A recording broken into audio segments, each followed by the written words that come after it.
You're listening to the Options Insider Radio Network, the home of the Options Podcast. For more quality options programs, visit theoptionsinsider.com or search for Options Insider Radio Network in your podcast provider of choice. Listeners can also access all of our programming through our mobile app available in the iTunes and Google Play stores. Select programs are also available via live stream at mixlr.com/options-insider. That's mixlr.com/options-insider. Don't forget to follow along with your favorite programs and submit your own questions for the hosts at twitter.com/options, stocktwits.com/options, facebook.com/theoptionsinsider, or via questions at theoptionsinsider.com.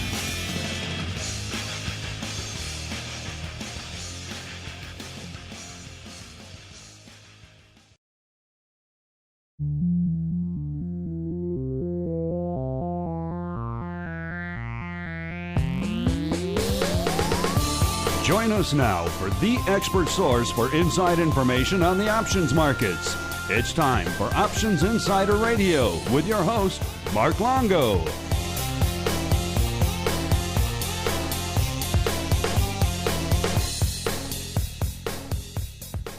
All right, everybody.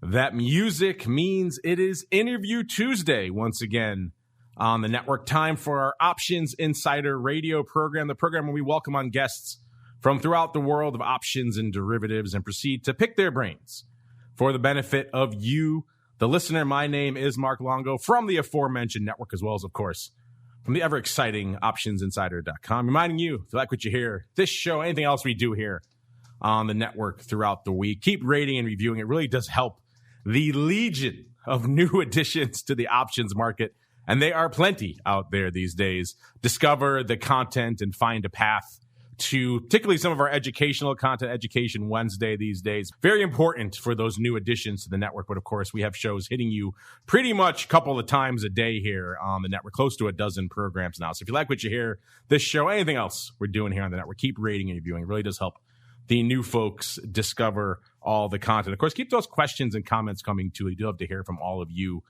out there. Let's see who we're hearing from on the Options Insider Radio program today. I'm pleased to be joined by a newcomer to the show and indeed to the network. He is David Cross, the head of sales and business development for Dash Financial Technologies. David, welcome to the Options Insider Radio program.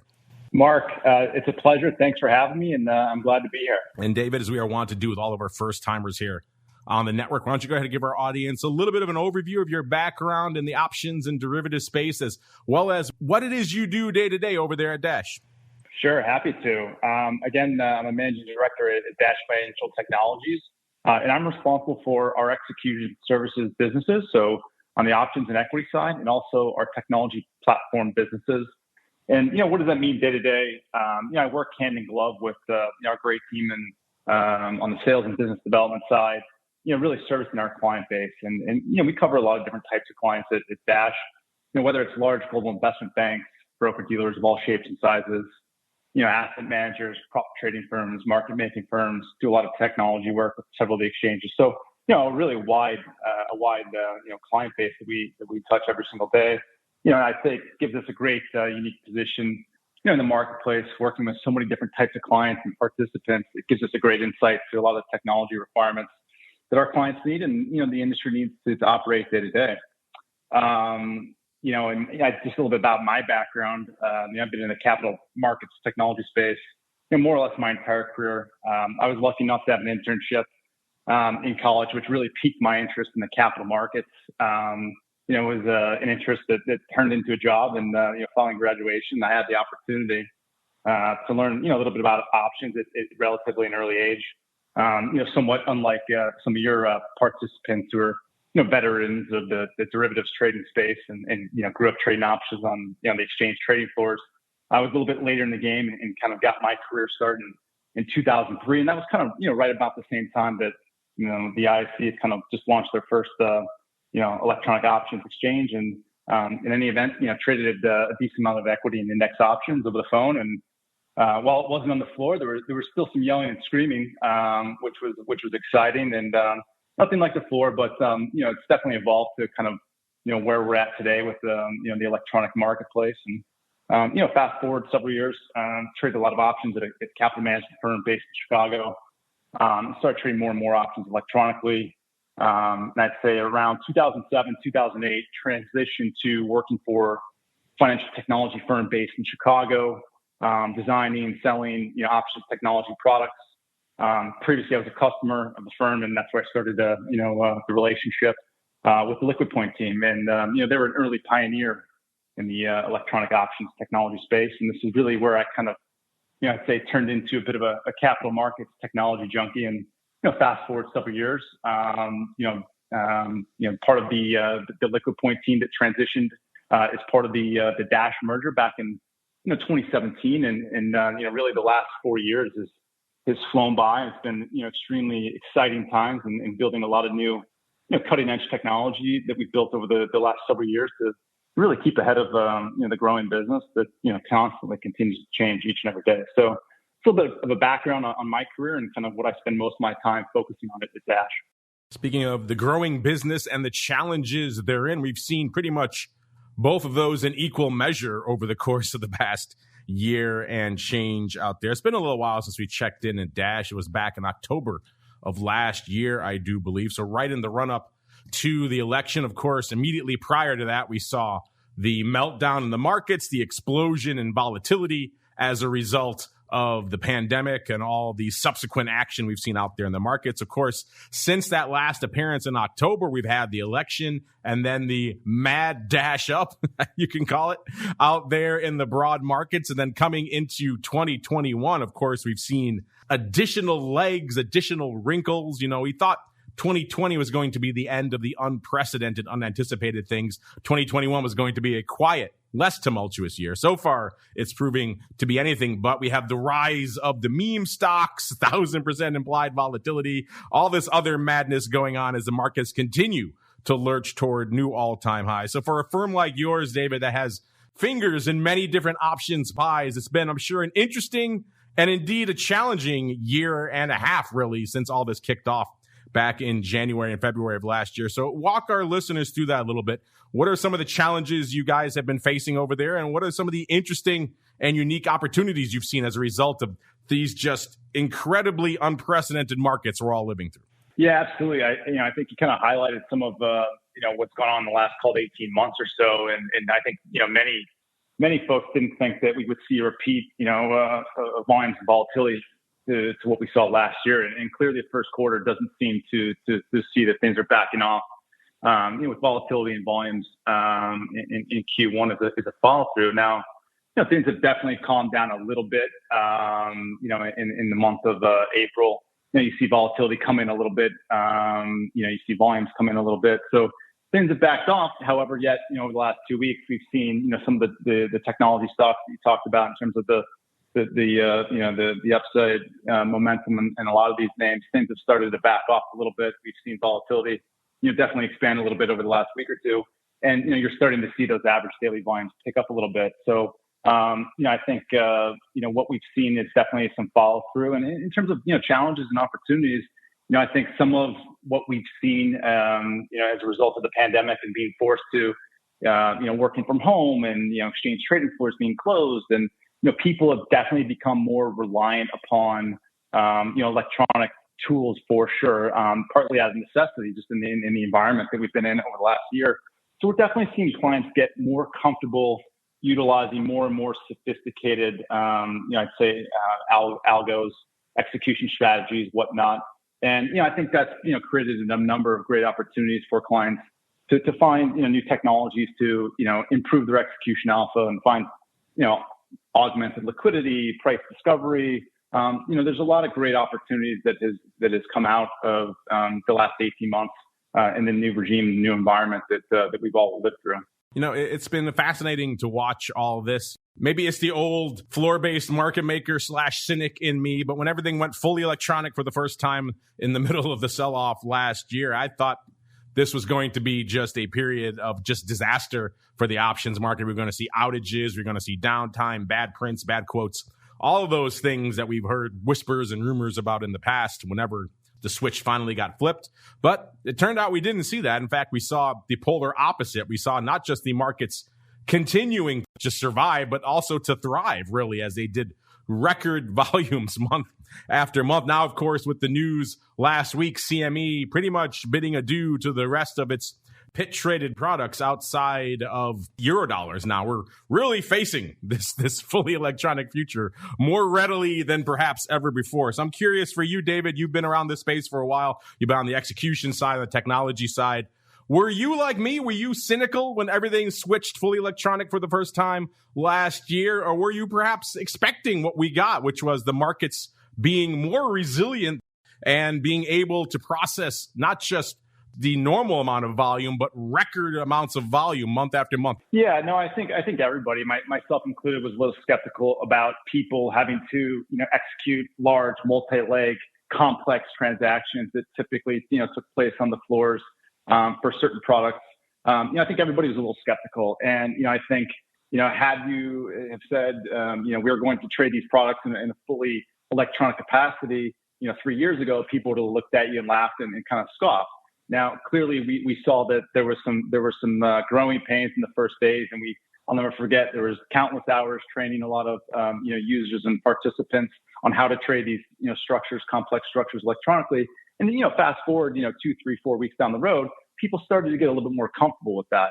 I think that's a true testament to the technology evolutions that are in place today, and also the resiliency of this marketplace. So I think there's been technology evolution. There's been great amounts of education, within, the community, whether it's market participants that are sending orders, brokers that are executing orders, and technology firms. So I think, the market has been very resilient, amidst, very challenging times. And I think that's a true testament to, what's gone on in this industry over the last 15 years and where we're going, moving forward. I think through, ongoing education and continuing to develop new technologies and tools, I think the industry is moving in the right direction. I've had a few different vendor firms out here over the course of the past year, and especially over the last 6 or so months, where we've seen really coming into 2021, a new regime of challenges and unprecedented things happening. Of course, the rise of the GameStops and the memes. And it's been fascinating talking to different firms saying, the environment for stress testing these things now and looking at things from a risk perspective has changed markedly, even over the course of the past 6 months. Whoever came into the year of 2021 thinking you had to stress test a basket of seemingly unrelated names like AMC and GameStop and SLV and all these other names that no one ever thought about before, let alone that some of these names would reach absurd levels like 1,000% implied volatility. So yet again, these unprecedented things happening that make it extremely challenging from a risk surveillance, from an overall risk management perspective. I know Dash has fingers in those pies as well, David. So I'm curious for you guys over there as you're trying to develop and implement the systems to monitor all of this craziness. How challenging has that been for you guys, and what tweaks, what maybe unprecedented changes did you have to make to keep up with these insane markets? Yeah, absolutely. You kind of hit on some of the significant moves, some of the single stocks that we definitely have seen. And, from our seat, we're providing technology to participants, whether it's in the institutional space, the retail space. And, we have clients that lean on us for our technology. And part of that is some of our risk management tools and delivering, our clients in the broker dealer space, market access controls that allow them to have, all the 15C35 checks that are required as a broker dealer executing orders on behalf of participants. When you have stocks that are moving, not just, 3 to 5% a day, but, in multiples of that, order sizes and volumes are significantly inflated. You have these types of risk controls that are getting triggered on an intraday basis. It's far more race than what any of us have ever seen before. So the ability to have those risk checks in place, but also the ability for monitoring, so when there's going to be an issue, whether it's usage on a notional basis prior to having an order that's actually rejected. So we built a whole new suite of tools. We refer to them as Dash 360 Risk that really allow our broker dealer clients a real-time suite of tools to administer all their market access requirements, to surveil for risk breaches, and to be able to react to risk events in real time, to increase limits for clients, so that their trading behavior is not interrupted during the course of the day based upon not being able to increase the limit in a timely fashion. So those types of tools have been really important to our clients, especially in extremely volatile times that we've seen. I have to imagine the sales for the risk systems a little bit easier in light of what we've seen recently, Dave. I got to imagine a few more firms, maybe in the past, they were a little bit reticent. They didn't want to pick up the phone. I'm guessing now they're calling you, David, in light of what we've seen over the past 6 months. Yeah, absolutely. I mean, we've had a lot of these tools and technologies in place for quite some time, but I think what we're really seeing now is just, creating the next wave, the next generation of these tools that are much more user-friendly, real-time, the ability for the appropriate risk managers to adjust these in real time, having the appropriate risk logs to monitor usage, to be able to kind of see, these types of clients are, historically on a quarterly basis traded X amount of notional or X amount of, contracts or shares, to make sure that there's appropriate risk limits in place. And when something needs to be adjusted, the ability to do that. So that's, a big part of what we really focus on. And you're absolutely correct. We're definitely getting a lot more inbound calls than we have for these types of tools in the past. Well, you've mentioned kind of what's been going on in the industry, and from a volume perspective, we are, of course, hot off the heels of the big virtual this year, but still the big options industry conference. We've had a lot of guests coming on who participated in the conference in some way, shape, or form. You just came off the Market Outlook panel not too long ago, so I'm sure a fascinating one. A lot of people were glued to that one because a lot of people have questions about what's going on out there and what to look forward to. So what were some of the interesting takeaways and discussion points on that panel, David? Yeah, absolutely. I mean, I think, everybody was really, kind of keen to talk about, not just, the year that we just had, but, where are we going from here? And I think, clearly, as we talked about just a few moments ago, that we've seen continued follow through in the first quarter and in the last, 2 months, things have continued. But I think, in terms of some of the key themes, I think the common consensus is that we have a whole new, demographic of, market participants that have now gotten much more comfortable trading listed options for a number of reasons. Again, all the great educational programs, the folks at OIC, at SIFMA, people such as yourself that are putting out great educational programs, the combination of, technology, the reduction in transaction costs, that's really brought in a whole new demographic, of market participants that are more comfortable trading listed options. So, I think that whenever the next unknown happens, whatever it is and whenever it is, there's just, that many more folks that are going to be, trading listed options. And so I think that's some of the themes that, that we're taking away. No doubt that there's a number of kind of macro and micro themes that have the ability to kind of impact, volumes, in volatility on a going forward basis. You mentioned some of the retail, meme stocks. That seems like it's calmed down a little bit. Although, the last week or two, we're starting to see some volatility pick up in some of those sectors. The return to normalcy, like what impact is that going to have? As more and more people get out from behind the computer back into an office, what will that have? More people attending sporting events in real time. What does that have the ability to change with what we've seen over the last 12 to 18 months that people have been, quarantined and whatnot. So, I think we're going to continue to see an awful lot of follow through, in the balance of the second half of the year here heading into year end. Interesting. That's kind of been the $1 million question that everyone's had on the network these days is, of course, end of 2020, we saw record unprecedented levels of volume. People thought it might peter out. Turns out 2021, even more aggressive on the volume front, at least so far. January, then February, and then March, all setting new records, pretty much the most active quarter in the history of the business. March, the most active month. In fact, I think it goes March, then January, then February, number 1, number 2, number 3. You throw decent in there, it's number 4. So you effectively have almost a linear progression month to month of new record highs. The number is just out for April, the most active April ever, but also not the most active month. But of course, if you want to parse the numbers, a few less trading days in there as well. So some other factors at work to mitigate April there a little bit, but still very robust volume. It sounds like, David, from what you're saying there, the takeaway from the panel on this $1 million question is they think this party is going to continue. They think the volume is going to stay around. It wasn't just a brief flirtation with options during the pandemic and then it's gone, David. No, I think that's the absolute consensus. Definitely there's a big aspect of the retail trade, but I think clearly it's more than just the retail trade. There's a lot of folks in the institutional community that are trading listed options outside just the retail community. That's a big part of it for sure. But whether it's people that are leveraging systematic volatility types of selling strategies or systematic hedging programs, you've seen a handful of new products that have been brought from the OTC or structured note market to the listed environment. With these a lot of these buffered types of products. So it's more than just a retail trade. There's more active participation coming from the institutional space as well. And, I think everybody, whether it's in the retail side or in the institutional side, there's been, fantastic technology. The experience has been quite great for all these new participants. So hopefully that will keep people coming back to the listed market.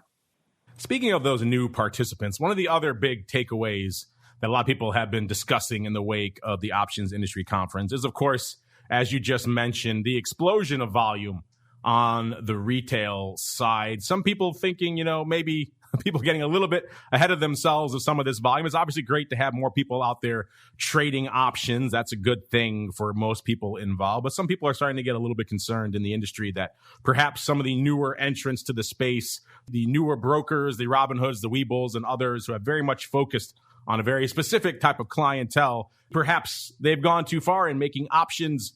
It's hard to say too accessible because you never want to think options as being inaccessible, but perhaps have opened the door to options without all of the other commensurate things that you'd like to see go along with it, the education, the risk management instruction, and not putting these traditional gates and tools and educational hurdles in place for people to get them up to speed before they're out there slinging options at, let's say, a level 3. It's easier than ever to get approved for level 3 now. You just hit a few buttons on a website or in an app, and next thing you know, you pretty much have the keys to the options kingdom, whether you really should have them or not. So a lot of people are bringing up the prospect of perhaps we need as an industry to revisit that approach, that old school level 1, level 2, level 3 approach, maybe looking a little bit dated in light of the recent volume resurgence out there. We had some guests recently suggesting things like perhaps we add more levels to it. We go beyond 3, maybe up to 5 or 6, whatever those would entail. Perhaps you add a few more gates to that. So if they want to qualify for level 3, they have to do something basic,